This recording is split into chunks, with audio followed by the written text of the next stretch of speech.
Pai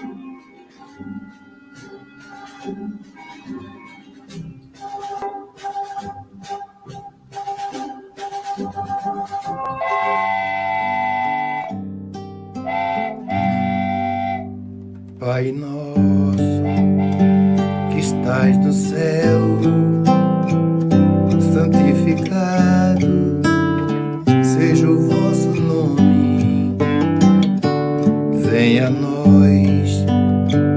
o vosso reino, seja feita a vossa vontade, assim na terra como no céu, assim na terra como no céu.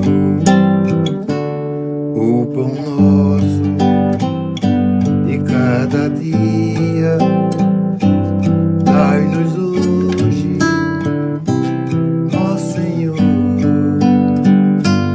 Perdoai as nossas dívidas, assim como perdoamos aos nossos devedores. Não deixeis cair em tentação,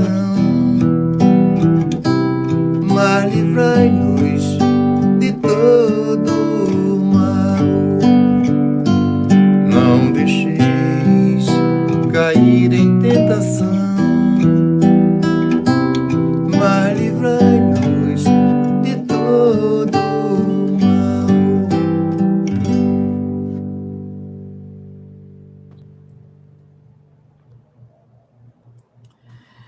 Good morning, everyone. Here is the United States Spiritist Federation. I'm Jussara, and today we have again a guest speaker that will be presenting to us this talk about the 10 plagues of Egypt from a Spiritist view, a Spiritist perspective. So we have Álvaro Mordechai with us. Álvaro is a Spiritist speaker with talks based on his studies of the Old Testament. He speaks fluently Hebrew, among other languages, and studied and learned Jewish laws and customs through years of living in Jerusalem. He aims to combine the knowledge of the interpretation of the Bible's sacred texts through the wisdom of the Jewish people with the gospel of Jesus under the light of Spiritism. He gives lectures and conferences in Brazil and abroad. And he's also a promoter and coordinator of group trips of the humanitarian organization Fraternity Without Borders.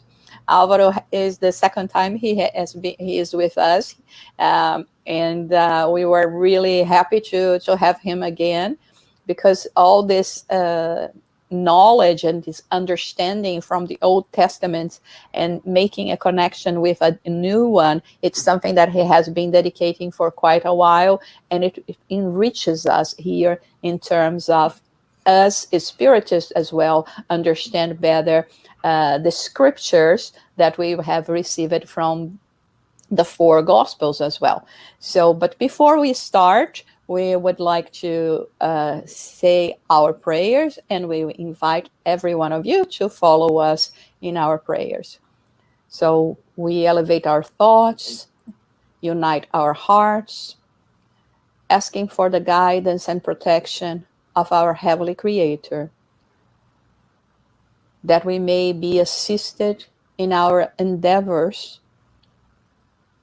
to improve ourselves, to learn more with an aim to understand and to put in practice in our daily lives. We thank the good spirits that have been assisting us in this work of disseminating love and enlightenment in the English language, so that all our brothers and sisters can also learn and understand more about Spiritism and its set of knowledge.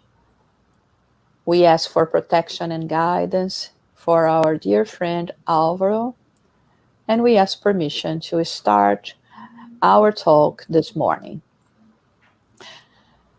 Alvaro, thank you so much for being here today with us. And we are so looking forward to learn with you about the 10 plagues of Egypt now under this Spiritist perspective. Thank you. Good morning, Jussara, and everyone who is listening to us.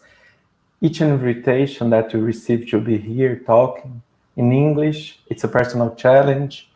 And I know that my English is far from being good, but I hope in some way for those who doesn't has access to understanding Portuguese, we can help with bringing some light into hearts and minds. And I hope that it will be easy to understand today. Today we're going to talk about the 10 plagues of Egypt, but we are not trying just to tell this story because it has been already told and it's written in the book of Exodus. So what we are trying to do is to bring the light of the Spiritism, and we are trying to understand the moral and the divine laws that are behind this text. So our challenge here today is not exactly just to understand the story itself, but is to see how the governor of this planet, the spiritual governor of this planet, Jesus, has been guiding us through the first revelation, the Old Testament, through the Gospels, and through the Spiritism. And we will see that actually it goes together with hands given. We can take a story of 3,000 years ago and we can put it hand by hand, side by side, and we can see that it will bring wisdom to our knowledge, that it will bring understanding into the divine laws. So we are going to talk about the 10 plagues of Egypt, but we are also going to talk about another book that I know that we have it in English 2,000 years ago, that came by the mediumship of Francisco Cândido Xavier through the Spirit Emmanuel. So to understand, first, we must look at this text and see that we have many symbols, many metaphorical way of saying things that from now, our days, it's far beyond our understanding. So we are going to talk about the Hebrew people that wants to go out from the slavery in the land of Egypt. Let's understand that the Hebrew people, it's actually the will that it's inside each and every one of us, our spirit, inner will to connect to God. When we are talking about the Egyptians, we are talking actually of the will to connect to the physical world. We are talking about the passion, that human passion that comes from also inside of our immoral or our moral difficulties, our moral imperfections, this will to connect to the physical world. So when we are going to talk about Moses here, we are talking about the light of the conscience that wants to guide us from our own Egypt. We're not just talking about story. Of course, we know that there's story in this text, but we just want to take here the spirit of the letters. So let's understand a little bit more. It will be easier during the plagues. The first plague of Egypt, it said that Moses went to the that he wants to break with the Jewish people free from Egypt. It's the conscience that comes to our spirit and says, you need to break free from your moral addictions or immoral addictions, from your moral imperfections. But the Pharaoh that here represents the personification of this will to connect to the physical world, says, no, I will not allow you to go free. And this slavery that we live is the slavery of our spirit, that after getting connected too much with this physical world, we create a fluidic way that we get slaves to our spirit, to our moral imperfections. So in this way, the Pharaoh will say, no, you cannot go out from Egypt. And Moses will say, okay, a plague will come to the Egypt. And now the water of the Egypt became blood. The Nile rivers became blood. The water that was inside buckets, bottles, and each and every place that there was water, it became blood. So what's the meaning of this? For 7 days, it's written in the book of Exodus. And we cannot believe that someone can live 7 days without water. So the oral tradition of the Jewish people comes to us and say that actually the Pharaoh asked his guards, his army, to make some holes around the Nile River. And just in these places, there was water. So what we do understand here? We understand that in a metaphorical way, that actually God is not punishing people, but we have immoral imperfection into our spirit. It's cause, and it will bring effect into the world. So if I do have an immoral imperfection in my spirit, and I don't want to face and to break free from my own Egypt, I will collect the effects that it caused into my life. So let's say that I make this lecture, and in the end, Jussara comes to me and say, you need to improve your English, you need to improve your explaining because it's difficult to understand you. And I say, no, you are wrong. Although she's right, I say, no, you are wrong. Listen to me. I'm doing what I can. And we fight. I stay very mad with her, and she stays very mad with me, but she just wants to guide me, that I would improve my speaking, my lecture, my life, my spiritism. But I have a moral imperfection, and I'm so selfishness, and I don't want to listen to her. So what do? I need to change, because I don't want to face my moral imperfection. I need to change the way I'm guiding myself in this physical world. So let's say in 1 month I go to New York and I'm walking in the 50th Avenue and I see Jussara there. I say, oh, I don't want to meet her because she's so boring with me. She was so mad. Actually, it's my imperfection that didn't accept what she was trying to tell to help me. So I just crossed to the other sidewalk and I said, okay, next trip I don't come to New York anymore because I don't want to meet her. It's my imperfection that it's bringing me difficulties, that here the symbol is the plague into this physical world. So if you were living in your house and you had water there, now if you want to brush your teeth, to drink water, if you want to take shower, for wherever you need the water, you didn't have it anymore in your house. So you have to change in the physical world the way you were behaving. So you have to walk far, far, far away to take some water and then to use it in your life. But what do we learn from this plague? What more can we learn? We learn that the water is cold, the blood is warm. So actually, when we are living in this physical world, sometimes we start to lose heat. We start to lose energy on serving God in each and every moment of our lives. So we start to being cold when serving God. And this imperfection, this difficulty that my spirit lives, bring change into my life in the physical world. So how is this going to be in the book 2,000 years ago? In the beginning of the book, we see the senator Publius Lentulus living with his wife, Livia Lentulus, daughter, Flavia Lentulus, son, Mark Lentulus, and he had a dream. He had a dream that he was the reincarnation of his great-grandfather.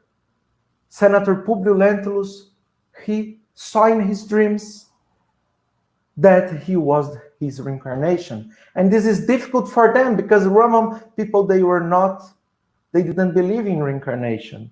But this sticks into his head. And someday he was with his great best friend, Flaminius Severus, that he was also a senator in Rome. And he tells about his dream. And he shows that even physically, with a sculpture that he had of his great-grandfather, they even looked physically very much. And this was making sense. But what he believed, what he saw in his dreams, is that his great-grandfather has blood in his hands, and he was not a very good guy. So what he decides that when he was going to reincarnate in this world, there were very high, elevated spirits that comes to him and tell that he is going to live in this world to correct what he did in the past. He was very confused, but this is his conscience, that each and every vicissitude that he's going to live in through his life, it's gonna be guiding him. And he's going to know that in his conscience, everything that's happening in his life, expiation, trials, proofs, it was connected to his past. Flaminius Severus, his great friend, didn't believe very much, but he was thinking about this. After some while, the little daughter Flavia of Senator Publius Lentulus becomes sick. She had a disease in her skin. And this disease, the medicine of that days could not cure. So they have to move in a physical world the way they were living, exactly as we see in the first plague of Egypt. They were living in Rome, and they needed to move and live in Israel because in Israel the weather was better for this kind of disease. So they are gonna change physically, as I told in the story. I move it from one sidewalk to another sidewalk because in my spirit I didn't accept my imperfection. So the vicissitude becomes heavy and difficult. If I would understand that I need to change myself into my spirit with self-knowledge and great efforts, then it would be easier to face this. And the same thing happens with Senator Publius Lentulus. Why? Because he will not accept that this is part of the vicissitudes that he had to live. And he will say, you know who is the fault of my daughter being sick? It's from all these dirt slaves that comes from all over the world and then bring the disease for Rome. And now I have to move to Israel, not because of my life, my purpose in this physical world, the purpose of my reincarnation, but actually he was very mad that he needed to move to Israel. This is our first plague of Egypt. We have to remind always that we cannot lose energy when serving God, and through every day living through vicissitudes, it's very easy to lose this connection to God. Second plague of Egypt. Moses goes to the Pharaoh and says, can you release the Jewish people? We need to go to the desert and we need to make sacrifice for God. And we need to make our living. And the Pharaoh says, no, I will not allow. Conscience of Senator Publius Lentulus comes to him and say, break free from your own Egypt. But his egoism, his selfishness, his pride, his arrogance, pride in a bad way, that didn't allow him to break free from his own Egypt. So Moses says, a big plague will come to Egypt. And here, when we are seeing the plague in the life of Senator Publio, we are seeing that it's not a punishment of God, but it is a effect of a moral imperfection that lives in his spirits. Yet, in our spirit, second plague, frogs. Moses said that frogs will come from Nilo River and it will infestate all the Egypt. So what happens here? What's the understanding of this? If first, in the first plague, I could, in this material world, change the way of my life. Let's say I move it from one sidewalk. Senator Publio, he moved it from Rome to Israel. Now you cannot run away because it's written that frogs were everywhere, in the house, in the kitchen. It's even written in the oven. In the oven? What's the understanding of this? So first, you just move in a physical world. Now, even if you move, you're going to sleep, you see a frog in your bed, okay, I will sleep in the ground, but the noise of the frog echoes into your head. It sticks to your head, this noise, and everywhere you go, you will listen, at least to the noise of the frog. So, what we are understanding here, in the first plague, we said, water is cold, blood is warm. Here, the oven, says the oral tradition of the Jewish people, is hot, and the frog is cold. We have to have energy into our lives when acting every day, but we have to take very good care. Because if we put too much energy, we will become, what's the word? I forgot the word. Fundamentalist. We will become fundamentalist into our deeds. And this is exactly what we are going to see in the life of Senator Publio. Why? Because they arrive in Israel and he takes his family and a lot of soldiers of the Roman army, and they are going to Jerusalem, where he's going to meet Pontius Pilatus, that was the governor of the Judea. And when he's going through this way, he is going to face a difficulty. A young man that calls Shaul of Joras, he's going to take a stone and he's going to throw to hit the face of Senator Publio. Of course, because he was connected to the Jewish rebels and they hated the Romans. So when he see that senator with all his clothes, he could identify that he was a senator. He was a very important Roman person. He throws the stone, but the stone doesn't hit the face of the Senator Publio. It hits the face of his wife, Livia Lentulus. And Senator Publio, he acts exactly with too much energy. And he starts beating this guy with all the soldiers. And Livia Lentulus says, no, stop beating him. But Senator Publio, he was so full of arrogance and energy to put in his moral imperfection that he says, no, so I will send him to the galley. That it was the most terrible, the most difficult way of punishing someone, because he is going to die in few months as a slave in this galleys. So what happens? That is Shaul Joras, he is arrested, and during the night, a group of people who use it to kidnap slaves, to sell them in Rome, passes and see this guy arrested in some place, Shaul Joras. The young man who throws the stone, he was arrested and they kidnap him. They kidnap and he's sold for these smugglers of slaves to Rome. But in the next day, in the morning, comes a man to him and says, My name is Andrew of Joras, and I am the father of Shaul Joras.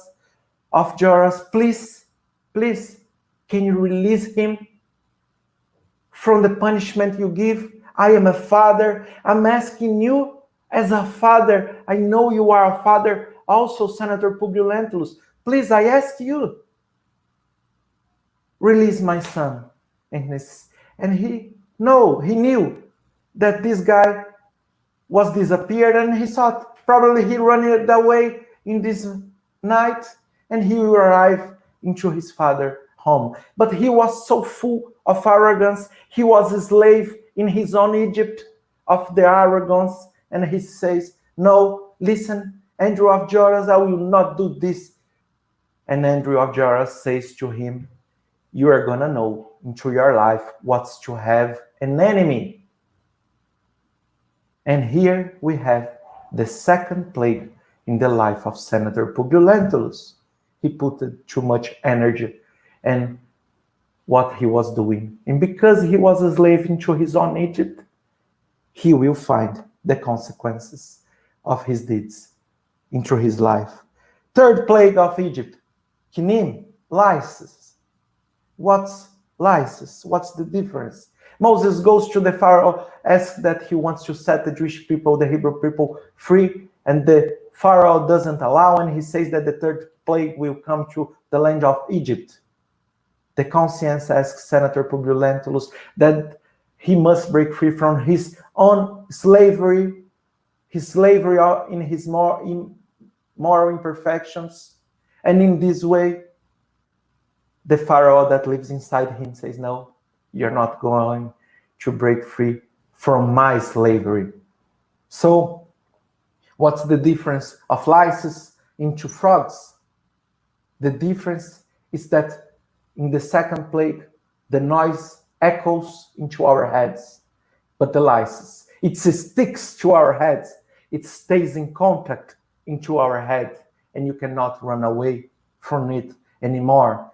It's when the moral imperfection that we live, it's so strong, and the consequences is growing because we are not doing anything to set our spirit free from it. We are not putting any efforts. So this stays strong, and each time stronger into our lives, the consequence. So the license stays together, eating our skin.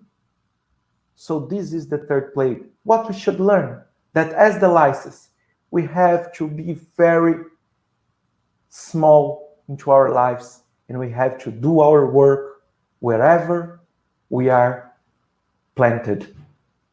We have to do our job to God, connected to God. So what's the third plague in the life of Senator Publius Lentulus? He will arrive into Jerusalem, and the governor Pontius Pilatus received his family, but Livia Lentulus, she was a very beautiful woman.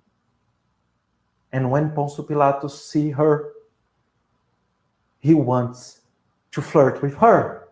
And in some time after the dinner, they are going to walk into the garden where Pontius Pilatus used to have his palace in Jerusalem. And when they are walking, he goes to Livia and he starts flirting with her. Of course, Livia will not correspond him, will not answer positively to him. But what we see here is that there's a woman by the name Fulvia that sees what's happening there, and she was very jealous of Livia Lentulus. She couldn't believe how she was beautiful and kind, and she would be so good with everybody around her. So she decides to tell Senator Publio Lentulus what's happening, but she will lie. She will say she was making a lot of combinations with Pontius Pilatus. So here we see the jealousy of Senator Publio Lentulus as the third plague into his life.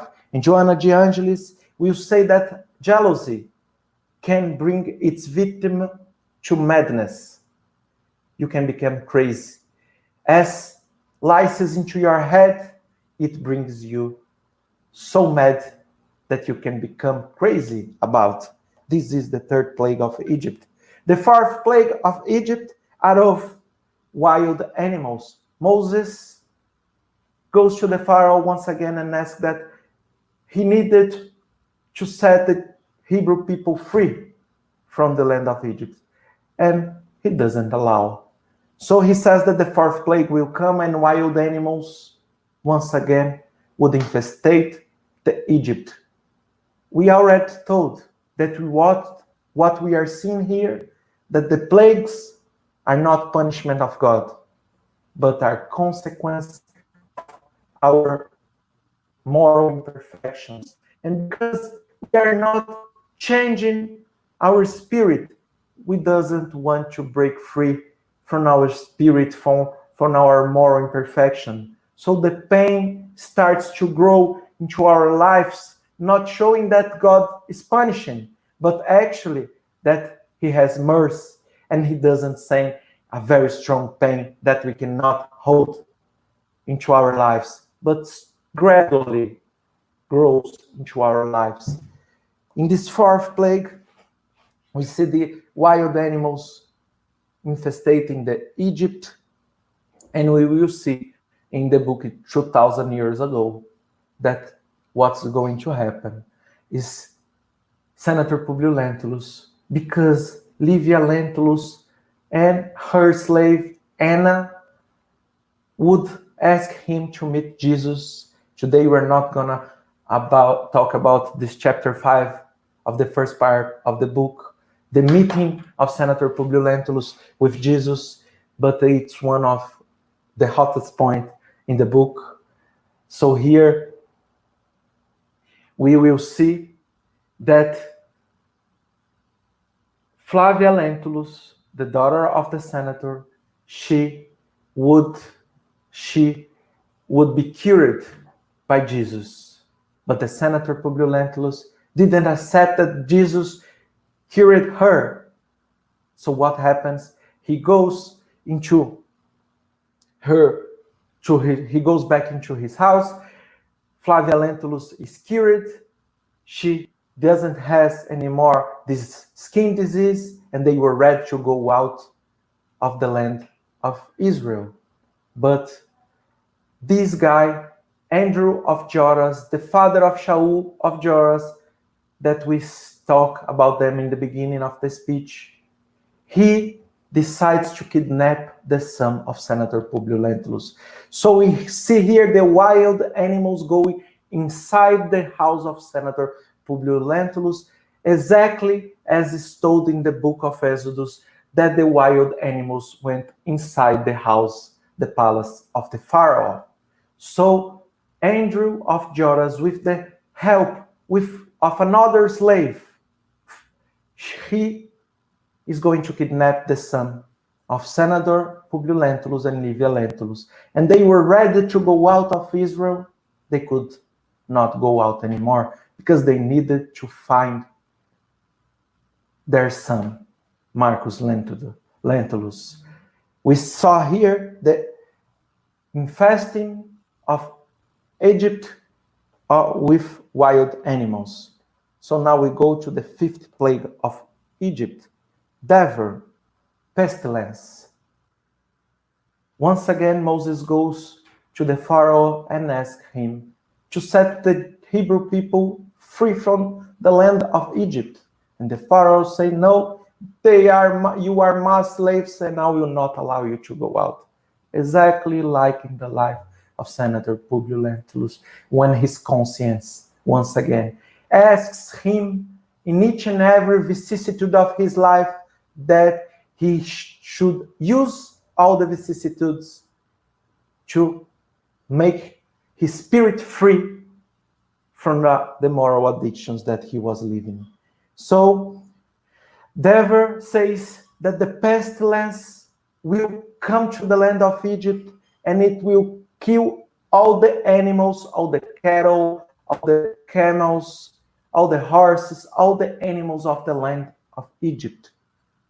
But here we have to look careful to this moment, because afterwards we will see when the Jewish people, after the 10th plague, when the Jewish people can break free and can go to the desert, we will see the army of the Pharaoh persecuting the Hebrew people through the desert, and we will see that the book will say that the army of the Pharaoh had horses and had a lot of animals. So what's the point of saying in this plague that all the animals of Egypt were dead?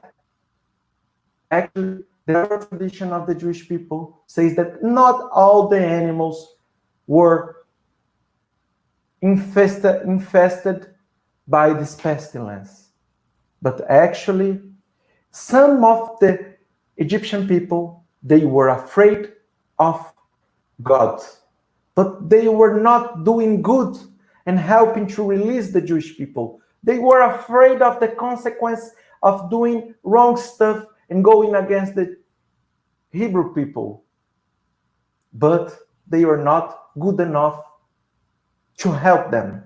So because they were afraid, they took their animals and they put inside their house. And all these animals that were kept inside their house, this is the animal that the arm of the Pharaoh will use to persecute the Jewish people afterwards. So what's the meaning of this? We see in the question 642 in the book of Spirit. It's asked by Kardec, is it enough to simply not to do what is evil in order to please God and to ensure our future happiness? Is it enough not to do bad, not to do evil? And the spirits are going to answer, no, we must do good to the best of our abilities. Each of you will have to answer for all the evil that has resulted from the good that you have failed to do. So all these animals are all the time that into our spirit we are just afraid of the consequence, but we are not also doing the good. These animals, in the metaphorical way of saying in the book of Exodus, that they were safe inside their house of the Egyptian people, they are gonna persecute our spirit with consequence because we didn't make our best efforts to do good into our lives. So here is exactly what we see in this fifth plague. But what happens in the book 2000 years ago? In the book, we see that Anna, the slave of Senator Publio Lentulus and Livia Lentulus, she became very good friend of Livia Lentulus. And she was a Christian, and she used to listen to the words of Jesus. When she knew that Jesus was going to pass through some place, she would go there and listen to his speeches to see how Jesus was acting.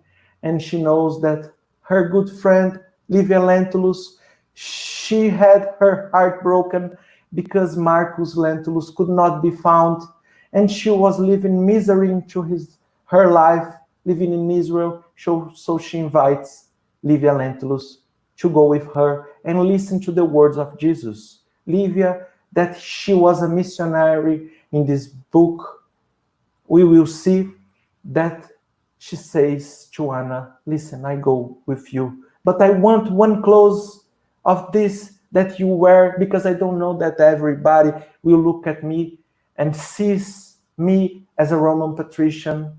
And I don't want that they will see me like that, so I will wear the clothes of a Hebrew slave. And she dressed these clothes and she goes, and the book says that she's listening in that day to the mountain sermon. When she goes back into her home, she will meet her husband, Senator Publio Lentulus, and he will not accept.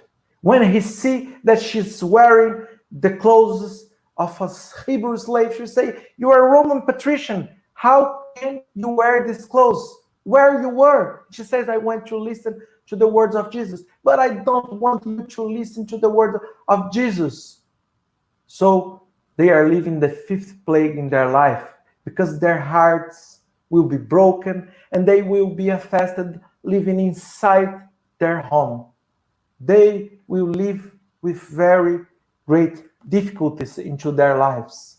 So once again, we see that the plague is not a punishment, but this is a consequence of the heart of Senator Publio Lentulus that didn't want to accept that he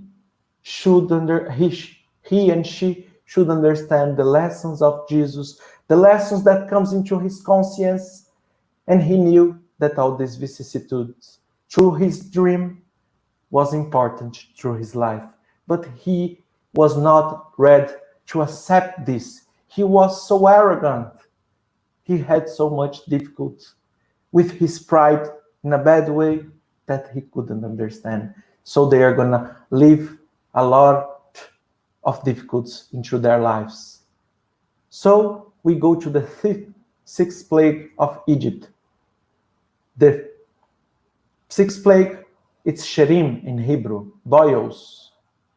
Boils, we understand that it's inflammation into our skin.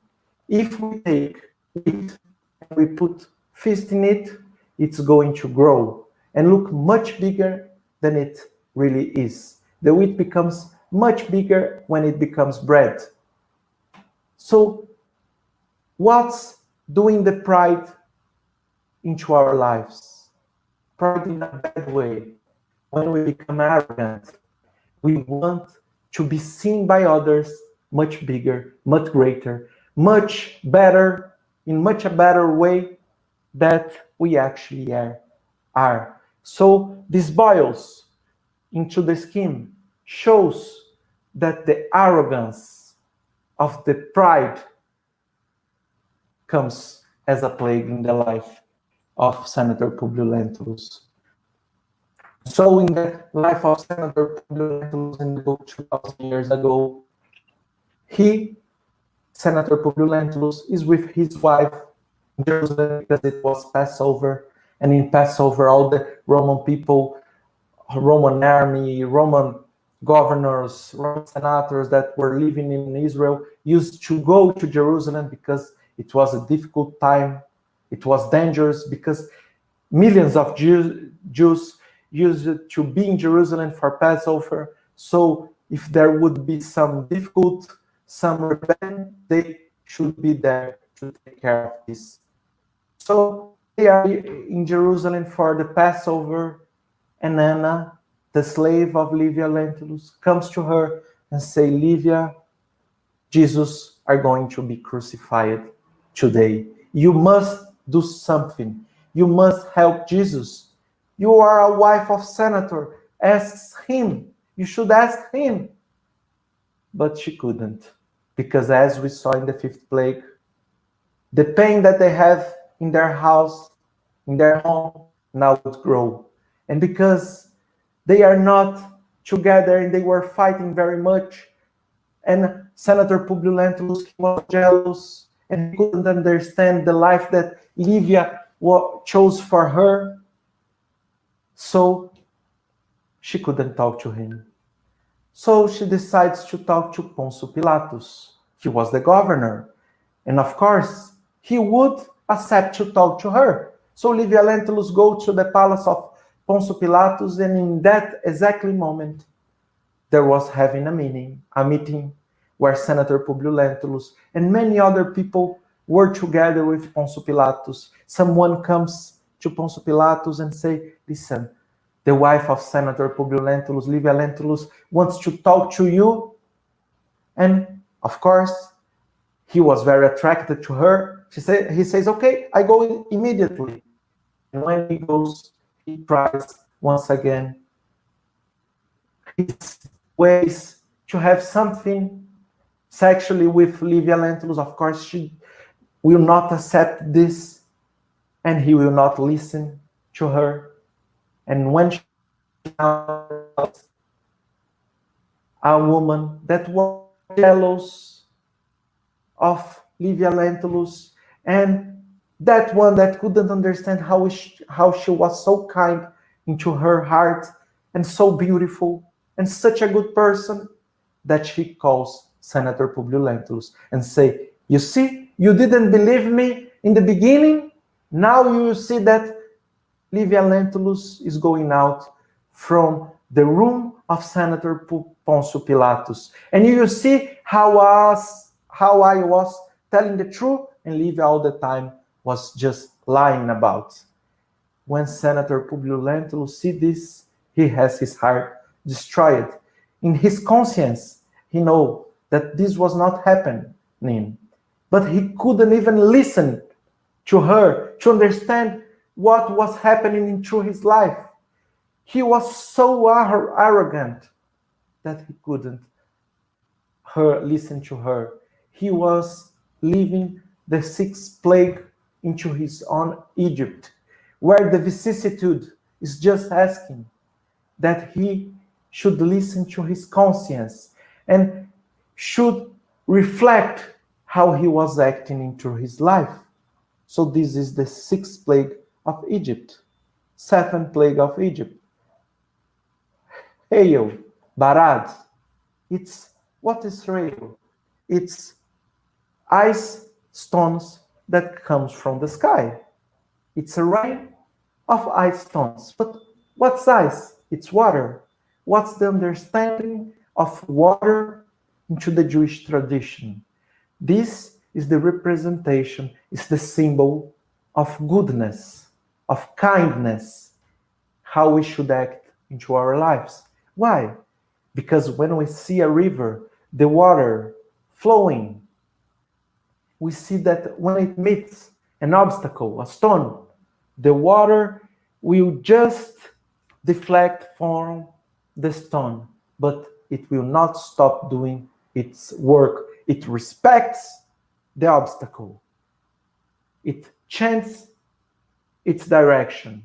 The water changes its direction, but it doesn't stop making good, making transformation into others, into this world. So if we see the Grand Canyon, we can be sure that the water changed its direction for many times, but we see in thousands or millions of years the work it has done. So it means for the Hebrew people, it's the symbol of kindness, of goodness. But when it becomes ice, it doesn't flow anymore. It doesn't make its job. So there's a great rabbi that says that the oral tradition of the Jewish people says that this barad, that this rail was different because it had fire inside. But it's not possible to have fire and water. Why is this rabbi telling us this about the seventh plague? Water and fire together. This is not possible. Of course, once again, it's a metaphorical way of explaining something. It's a parable. So, if water is kindness, goodness, we will see the fire as angry when we become very angry. So, we have different and opposite ways, emotions in the same place connected. And it's written that two opposite things can just be living together if they have God into their lives, because God equalizes with wisdom, with knowledge, with love, each and every opposite emotions and opposite things in this life. So what's trying to do to tell us this seventh plague? That we have to equalize the difference that we find into our lives during our lifetime, during our vicissitudes. We have to equalize with love, with wisdom, with knowledge, connecting ourselves to God. So here we see this seventh plague of Egypt in the book 2,000 years ago, when Senator Publio Lentulus, after almost 25 years trying to find his son, Marcus Lentulus, and they could not find, they even couldn't know if he was even alive. They decide to go back to Rome because in Rome, his great friend, Senator Flaminius Severus, he was almost dying. And he wanted to talk to him because they were very good friends. And all these years that he has been living in Israel, who was taking care of his business, his properties in the Roman Empire, was his great friend. So he goes back to Rome with Livia Lentulus, Anna Lentulus, Flavia Lentulus, and when he comes to Rome, Flavia Lentulus falls in love with the son of Flaminius Severus, Plinius Severus, and they would marry. But Plinius Severus, he was not a very good guy. He used to drink alcohol very much. He used to live his life in parties, and he used to cheat on Flavia. So he sees this as a plague into his life. But not just this. That guy from the beginning of the book that was kidnapped as a slave and he was sold as a slave in Rome, he would be sold to the family of Flaminius Severus. But Senator Publius Lentulus would not recognize him. And he was already a free man because Flaminius Severus had a good heart. And after many years of work said, okay, you can become a free man. And he was working and now he was a rich guy.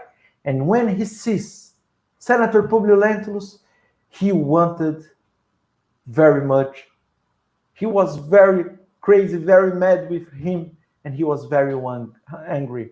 But when he sees Flavia, his daughter, the daughter of Senator Publius Lentulus, he falls in love with her. And he decides that he would try to marry her in some way, even though now she was married with Plinius Severus. So we see here the seventh plague in the life of Senator Publius Lentulus. So we go to the eighth plague of Egypt. Moses goes to the Pharaoh once again and says, you must set the Hebrew people free from the slavery in Egypt. Once again, just to understand, the conscience of Senator Publius Lentulus comes to him and says to him, you must break free from your own slavery into your own Egypt. You must break free from all the moral imperfections that you have into your spirit. You have to break free from the human passions that's guiding you instead of you guiding your human passions. You should break free. But yet, although Senator Publius Lentulus had a lot of pain, that actually this was like a compass that is trying to bring reflections how he should live his life, how he should act when he's finding all these vicissitudes, all this challenge that the material world, that our reincarnation puts in this world of trials and proofs. So he's not going to set him free. The eighth plague is locust. We understand that the rain, when it comes, when it rains, when we have a rainstorm, it will affect all the vegetables. But still, although the rain in Egypt made a devastation, yet they have cereals that they used to have into their homes, they have some fruits, they have yet what to eat. So this is the reason why the Pharaoh didn't want yet to release the Hebrew people.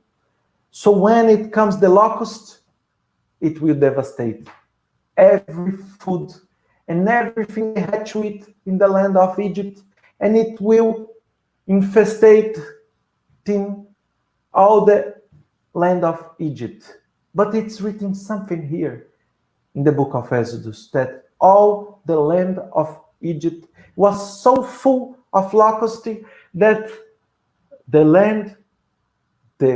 furniture, the house, it all becomes black. And the oral tradition of the Jewish people asks why it's written that everything became black in the dark. Why? Because, says the Talmud, that someone that lives the life without a compass, it's like living in the darkness. You don't know where you are going. So you must have a compass into your life that will guide you, and you know where you should go. The gospel is a very good compass. It's the best compass you can have. And if you live like that, you're not in the dark. You know where you have to walk. You know that you have vicissitudes, and you have to do the best you can. And you know that you have goals, and you have direction, and you have a compass into your life. So this is the eighth plague in the life of Senator Publius Lentulus in the land of Egypt. In the book 2,000 years ago, what happens? Calpurnia, that she was the wife of Flaminius Severus, that now he was dead already, she was almost dying, and she calls Senator Publius Lentulus. And she says to the Senator Publius Lentulus that she knew actually everything that happened in the life of Senator Publius Lentulus with Livia Lentulus.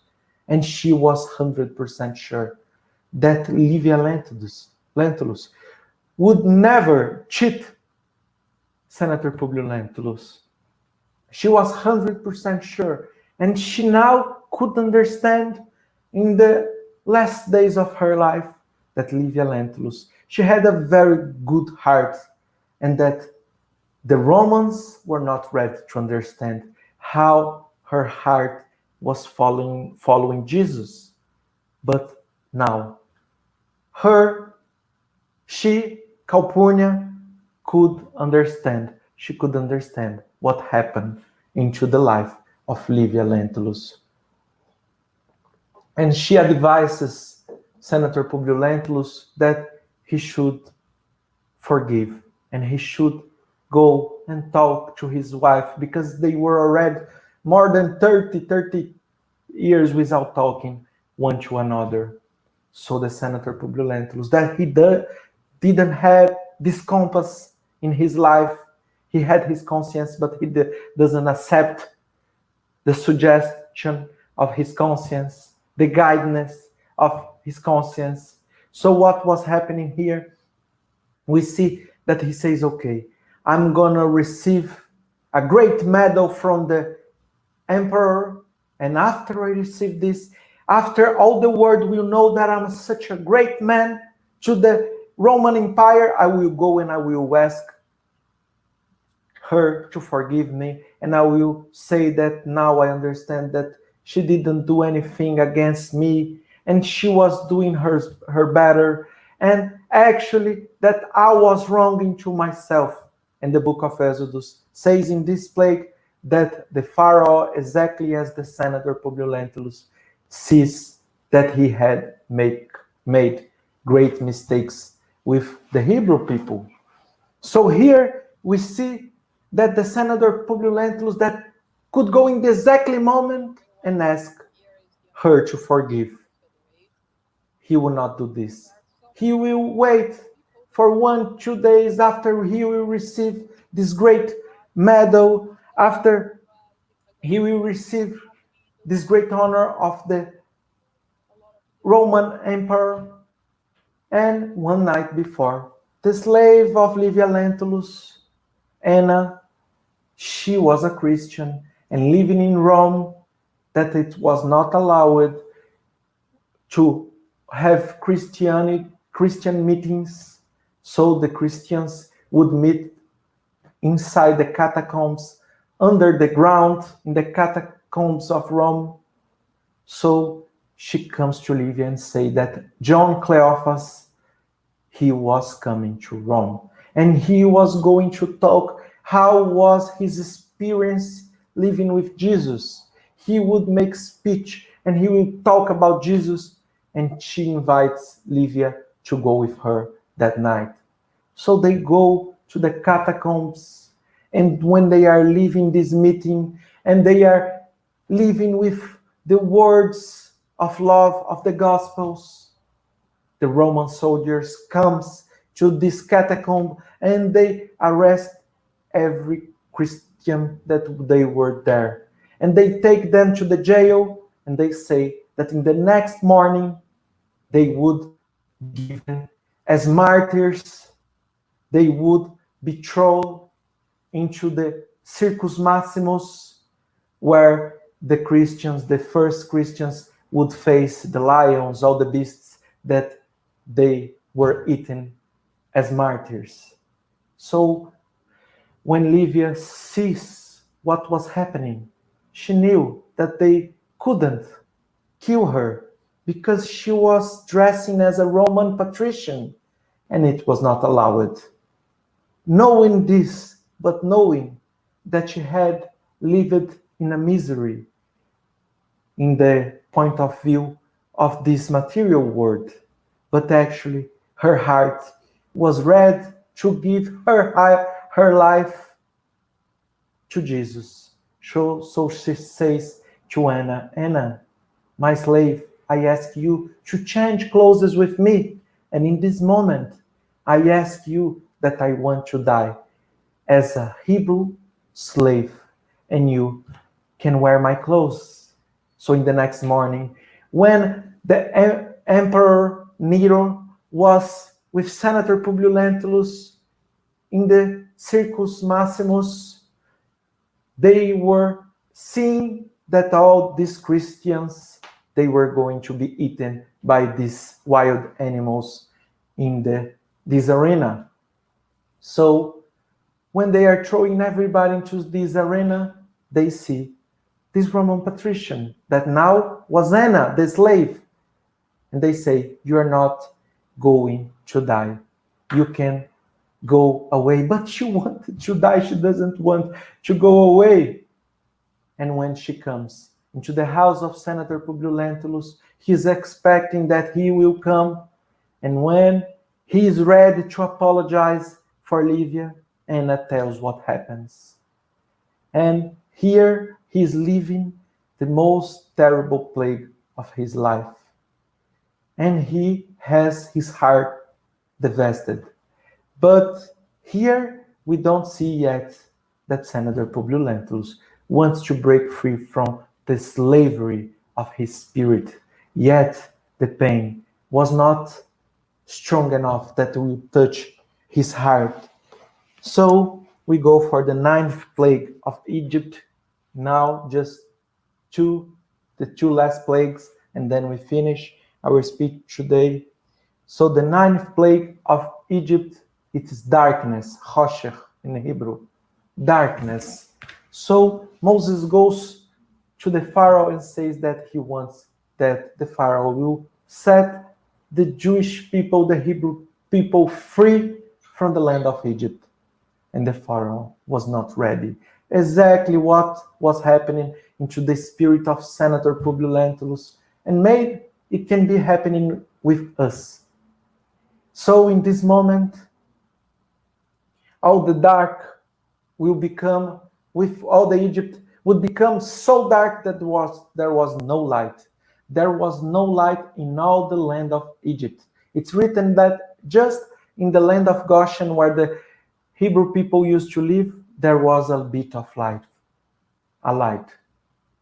So what do we learn from this? We should learn that even if you are living in Egypt, you should be light, because the light takes you out from Egypt. So what happens in the book 2,000 years ago?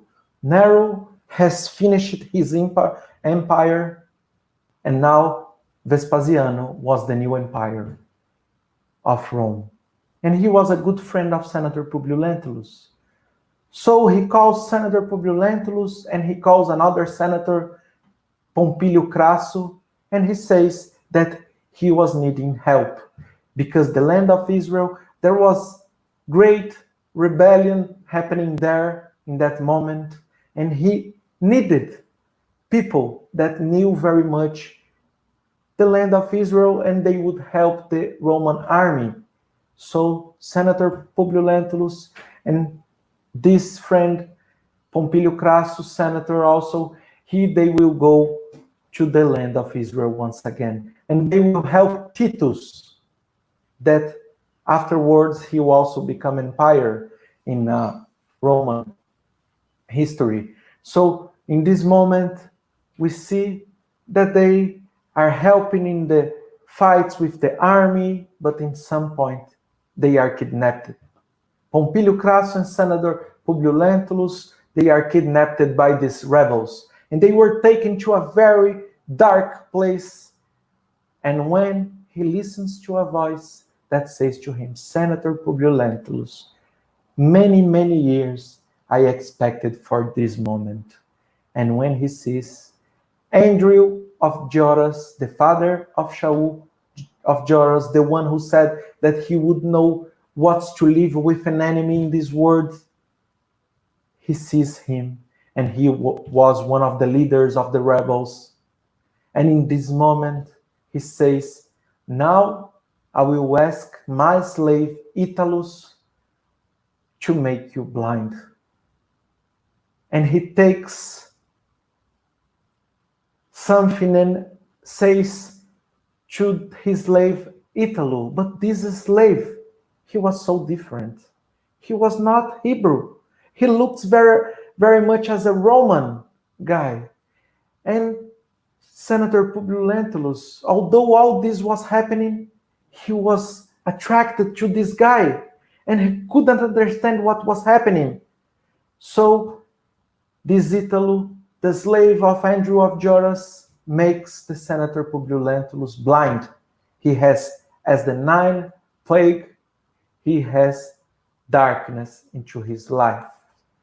And in this moment, when he is blind, the Roman troops would go inside this place, and in this moment, they would kill Italus, the slave, but they would not kill Andrew of Joras. They would not kill Simon de Joras of Joras, because they were leaders of this movement, this rebellion. And there was a tradition for the Romans that the leaders, they would go into a parade that it was called the Parade of the Beasts, where this parade would go through Rome, and everybody, all the Roman, would see how they were strong and how their animals were very weak. And they had this tradition for Roman people. And in the head of Senator Publius Lentulus, he could not understand, although he was blind, he had so much pain into his life, but he was yet full of arrogance, and he could not ask Andrew of Joras, because he was a Hebrew, he was Jewish guy, and he was a Roman, he was royal, he was such a great guy. How could he talk with a Jewish guy, a slave? So he would not ask him, who is this guy, Italo? But he wanted very much to know, because this guy, he was so similar to him. There was something in him, and he knew he was Roman. So who is this guy? So we go here to the 10th plague of Egypt, that in Hebrew it's Makat Bechorot. It's the death of the firstborn. So Moses asks the Pharaoh to set the Jewish people, the Hebrew people, free from Egypt, but the Pharaoh would not accept. But Moses says that this plague are going to be very strong. And now the firstborns of the Egypts would be dead. They would have their death in that day, in that night, in the middle of that night. And after this, Moses says that even though the Pharaoh didn't want to set them free, although he didn't want to set them free, they would go free. So what happens in the book 2000 years ago. The Senator Publius Lentulus, he was read in Rome, and he saw that all the things that happened in the land of Israel, he could not forget. And he needed to know who was this slave called Italo. So Andrew of Joras, he was arrested in the prison Marmentine, and he decides to go down from his arrogance. He decides to go down into this prison, and he will ask Andrew of Joras. When he goes inside the prison, he was blind and he had so much pain into his life that when he goes down, Andrew of Joras says to him, "Forgive me, please. When your son Marcus Lentulus, he was a kid, I kidnapped him because I wanted you to know how was my pain, the pain into my heart. So I joined the rebels and I wanted to make from your life misery. So I kidnapped your son, and Italo, actually, he was your son, Marcus Lentulus." So we see here the death of the son of Senator Publius Lentulus. And in this moment of the text, in this moment of the life, one of the reincarnations of the Spirit Emmanuel, Senator Publius Lentulus, exactly like it happens in the book of Exodus, he will go out from his Egypt because the pain was so strong. And he sees that all the plagues that he lived into his life, actually, he was causing them because of his immoral imperfection. And he reminds the dream that he had and what was the purpose of this reincarnation. The purpose was to set free from this Egypt, from his own Egypt, from his own moral addictions. And now he will have in his conscience a new day, a new light. And in the next book that Emmanuel will write to us 50 years later, we will see the spirit of Emmanuel, Senator Publius Lentulus, being born as a slave, a Hebrew slave, and he will start his directions, his way through the desert, to the self-introspection, and he will use now his conscience as a guide, and he will connect his heart to Jesus. It's written in the beginning of the book that this book 2000 years ago, it was given as a compass to our lives, where Senator Publius Lentulus tells his story, Emmanuel tells us, writes to us the story of the reincarnation of the senator. Arrogance, selfishness, egoism, a lot of pride, in the most terrible way that we can understand pride. And he will show to us all the mistakes that he had in this reincarnation, that we will use this to understand what we must do into our lives. Michelangelo Buonarroti, he used it to say that when he used it to see a rough block of marble, he would see inside that rough block of marble the most beautiful sculpture that always has been there. But to take out the sculpture from it, the sculpture needs a scooper, a chisel, where he hits the rough marble just to take what doesn't belong. The most beautiful sculpture that Michelangelo Buonarroti used it to bring for the history of humanity. And our soul, our spirit, it's like a rough marble block that we are full of imperfections. Of course, we can learn through the language of love, but we are so full of arrogance. We are such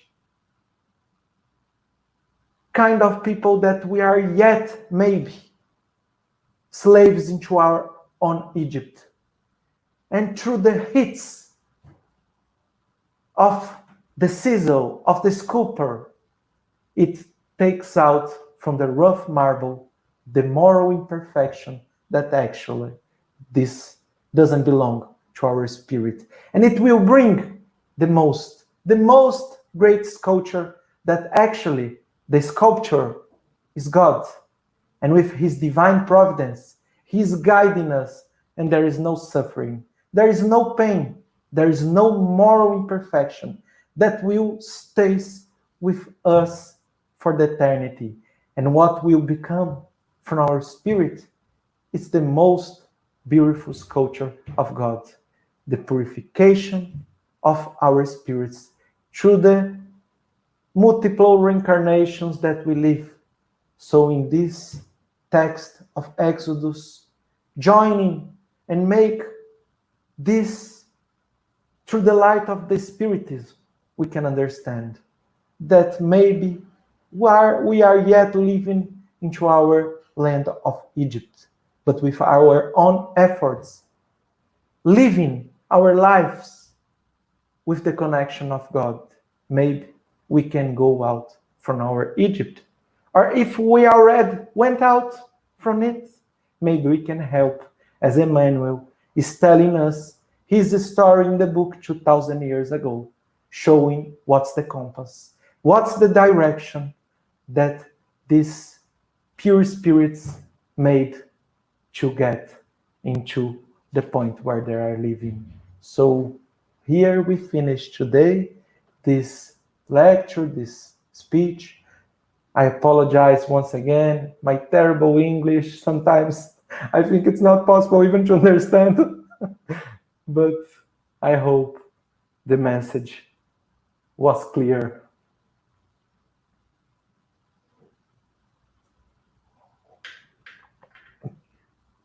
Jusara, your speaker, it's not. It was so beautiful. The whole perspective that you found to explain to us the 10 plagues and how everything is connected. Sometimes I think we forget that there are much more connections than we think, much more symbolism that has to be analyzed and really in the form of eternal perennial lessons. And the way you bring that to our emotions, to the experiences that each one of us live in their lives. And I'm sure that by hearing your talk, by hearing what you said, all of us, I mean, it resonates in all of us, and in moments that we had to give testimony, even of our faiths, and the transformation we have to go through in order to evolve. So it was really beautiful. And of course, for us Spiritists, when we talk about Emmanuel, the story of Publius is always so dear to our hearts, and we understand, because sometimes, I think that many people read those books not quite understanding that more than just the report of a life, of a story that may, present the ups and downs that we have in life.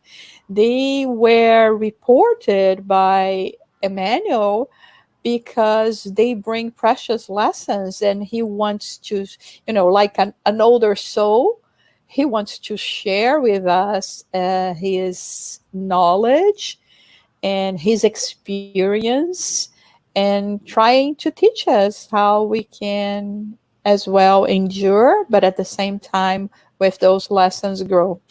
But so thank you very much. It was really, really beautiful. Actually going to hear it again. And the English was very, very good. I mean, we all have our accents. There is no way we can escape from that. So don't worry, it was very, very good. We have some questions here. The first one is from Kirsten. Is there any significance between the 10 plagues and what's going on in our world today? Yes, of course. We know that there's no consequence. There's nothing in this world that is just happening with no sense. And the sense of what we are living today, it's different for each and every one of us. We have to find the ways to be connected with God and to find the way how can we serve God, how can we work as a spirit in this world, living not a plague, but a consequence of the egoism that we made in the history of humanity. So, of course, there's a significance between the 10 plagues and what's happening.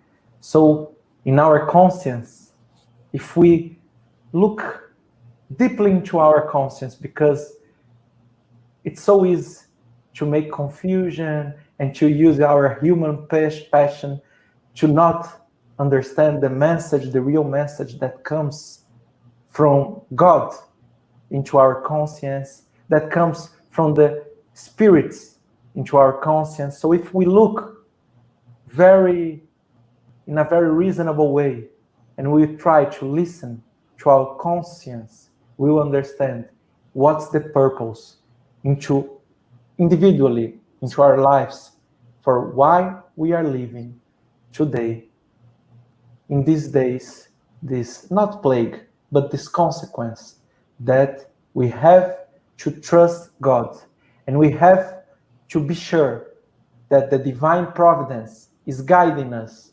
And we know that it's difficult, but it's in the difficult moments of our lives that we have to break free from the slavery of our soul, the slavery of our moral imperfection. And now we are called to work in the ways that it's possible in these days for the Gospels, to work as the hands of Jesus, as the mouth of Jesus, praying for each and every one of the souls that and brothers of humanity and sisters that are living difficult into these days. Okay, thank you. We have another one here. Yasko is saying, I felt from the parallel you're wonderfully brought of Pope Lentulus trials. Pride is the origin of all our moral imperfections.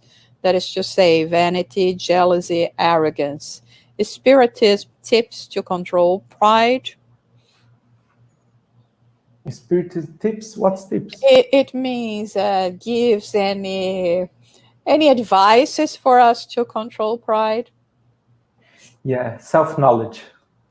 In the question 919, it's told to us that the best way to improve from all the moral imperfections that we have into our spirit, the self-knowledge is the best way to achieve the spirit redemption, to go out from our own Egypt. So through the self-knowledge and great efforts, we can go out from our own Egypt, from this vanity, jealousy, arrogance, and control this pride. Okay, thank you. Well, there are so many things that people here that said that they were so happy with the talk. It seems like humanity as a whole still had a lot to learn. The same male supremacy still exists within our world today. And this culture of disrespect towards women and anyone viewed as weak is perpetuating until today. How can we, as spiritists, help to stop this cycle of violence? If we understand that the Spiritism gives us the right instruments for the self-knowledge and to work all our immoral imperfections, and it gives us a perfect compass through the Jesus Gospels, how we must behave into the vicissitudes, into the trials, into the proofs, into every moment of our lives. We will understand that even if one spirit goes out from his own Egypt, it becomes light for all the world. Mahatma Gandhi, he used it to say that one heart that learns to love deeply, sincerely, it neutralizes the hate of millions and millions of people. So if we take the lesson that the Spiritism brings to us and we apply it into our lives, we can be sure that we are going to be a great change to this world through changing our own spirit. So what I can see is that the Spiritism brings the right instruments for the right moment to each and every one of us, that probably each and every one living in our personal universe, we have different challenges, different difficulties, but all of us, we have the same goal, to break free from this Egypt and to go to the light of Jesus, to the light of God. And by the way, Alvaro, Kirsten is English. Is American, so, and she's saying that your English was very well spoken. So, if she's saying that, you really have to not to worry, okay? So I know that she's used it to our English, to our accents, again, as we always say, the important thing is for us to spread the message and the knowledge and everything that you brought. And I think, this last remarks that you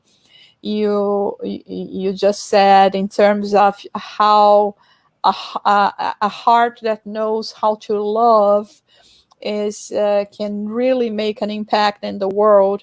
I think we lack faith in us as well. And very often we will dismay because of the things that happen to us, because of the things that are happening in the world. And instead of contributing to the light, for the light to spread, we join ourselves with, the powers of darkness, in a way, so to say.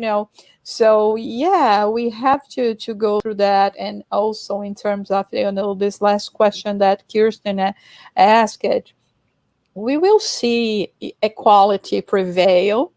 It's been taking a while. We have to say it, but it will change, and we will be going through that. Is the law of progress.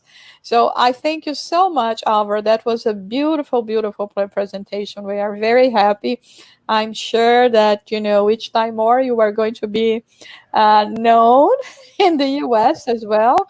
And when we'll finally be able to come here personally, I'm sure many of the groups here will be more than happy to host you, to have you there, and to share with them, with us all this knowledge and understanding. And I know Alvaro, and I know how much he dedicates and he studies, and he really tries to make a connection, especially from his upbringing, his Jewish upbringing. Trying to make the bridge. It's such a terrific thing that he has been doing, and I'm very proud of my godson Alvaro. So that's it for today, folks. We are going to end our presentation today with yet another prayer. And we would like to invite you for next week. We are going to have a dear friend from the UK, Aidan Osborne, and he's going to talk to us about the golden rule. So don't miss it. We have very interesting things for the whole month of August, and we will be here each Saturday at 11 a.m. So we are Now offering our prayer of gratitude for all the blessings we have received, all the lessons that surely are going to stay with us in our hearts and will help us and lead us to meditate more about our own lives, about our experiences, and how enriching they are, especially the moments where we have to struggle more. Let us ask God for strength. In times such as this one that we are living, we see a lot of suffering around, a lot of difficulties, unfairness. But let us join all of those that are sincerely dedicated to the good of others, through prayers, through love, through their actions, through charity, that each and every one may receive in their homes right now the blessings of our Heavenly Creator and be in peace throughout the week. So thank you so much for being with us, Alvaro, and everyone that is following us today. And we will see you again next week. Bye. Bye.